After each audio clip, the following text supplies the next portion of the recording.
Welcome to this explainer. Today, we're diving straight into the invisible, and let's be honest, often totally flawed psychological forces that dictate who actually gets ahead in life and who we naturally just like. If you've ever looked around your office or your friend group and thought, man, things just don't add up, well, you are in exactly the right place. We're going to look really closely at the massive gap between how things appear on the surface and how they actually are.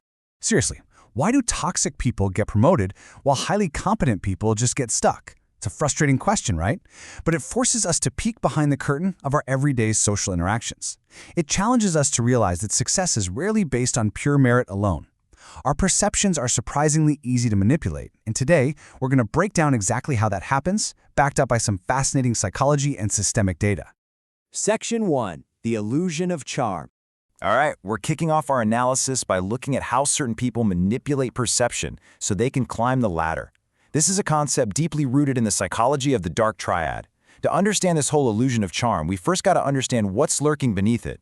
The dark triad refers to three interconnected personality traits characterized by callous manipulation, selfishness, and honestly, just absolute ruthlessness. Folks with these traits are heavily motivated by their own personal gain, and they operate with pretty much zero regard for the well-being of anyone around them. They will literally exploit anyone, from their own family to their coworkers, just to get ahead. So, breaking down the triad, we see a seriously toxic combination. First up, there's narcissism.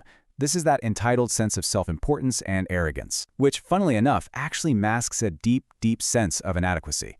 Then we have Machiavellianism, named after the 16th century politician. This is all about strategic exploitation, deceit, and a purely cynical view of the world. And finally, psychopathy. This one brings callousness, volatility, and a total lack of remorse. It is an incredibly dangerous mix of entitlement, strategic deception, and basically an absolute absence of a moral compass. Now here is the absolutely crucial point. How on earth do people with these traits succeed? Why aren't they just outcast immediately?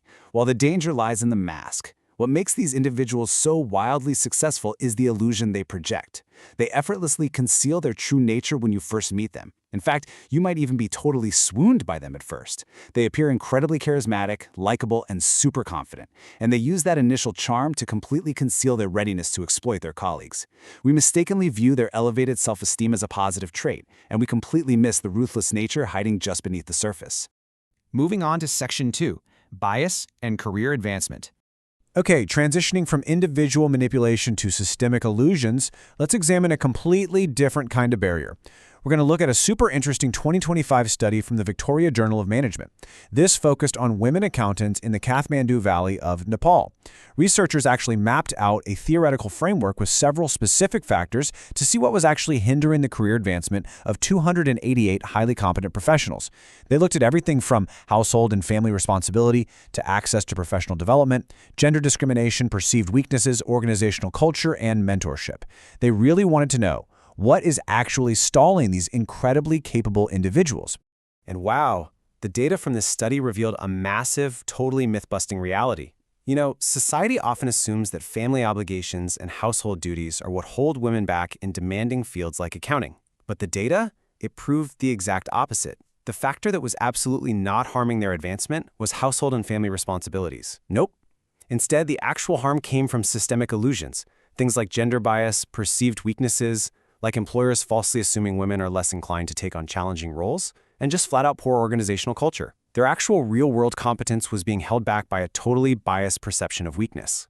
Looking directly at the statistical correlations from the study, we can clearly see the undeniable math behind this.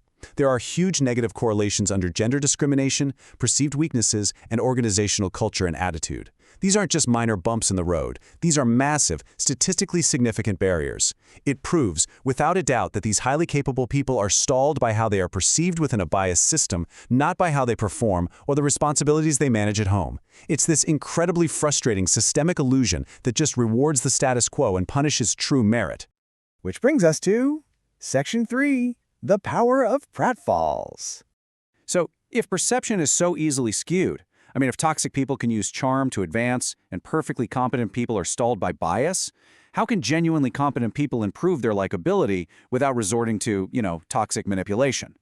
Well, consider this quote. "Oh my goodness, I've just spilled coffee all over me."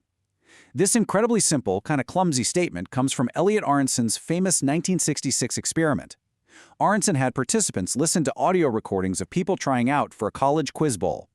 In one recording, right near the very end, the person clumsily spills a cup of coffee with a huge crash. And believe it or not, this minor blunder uncovered a profoundly counterintuitive interpersonal tool for human connection. This brings us to what's known as the Pratfall effect. By definition, it's a phenomenon where an individual's likability actually tends to increase after making a minor blunder or error. But, and this is a huge but, only if they are already perceived as highly competent. If they're viewed as just average or incompetent, that exact same blunder completely decreases their likability.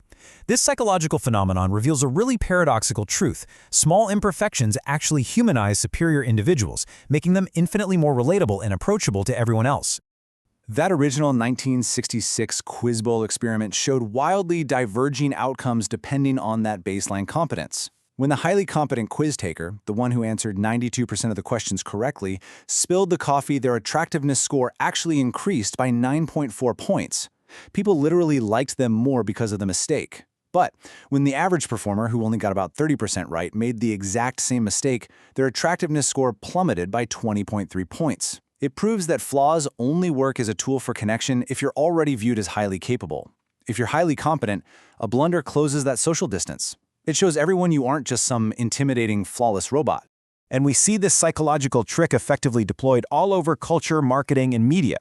Back in 1959, Volkswagen famously ran an ad calling their Beetle a lemon to highlight their rigorous quality control, which made the brand incredibly trustworthy. Then in 2010, Domino's Pizza flat out admitted their crust tasted like cardboard. It was a massive blunder admission that actually skyrocketed their sales. And in 2013, when highly acclaimed actress Jennifer Lawrence tripped on her gown walking up to accept her Oscar, it didn't ruin her image at all. It made the public absolutely adore her. Highly successful people and brands use minor vulnerabilities to build massive public trust and affinity. Let's wrap it up with Section 4, Rethinking How We Judge.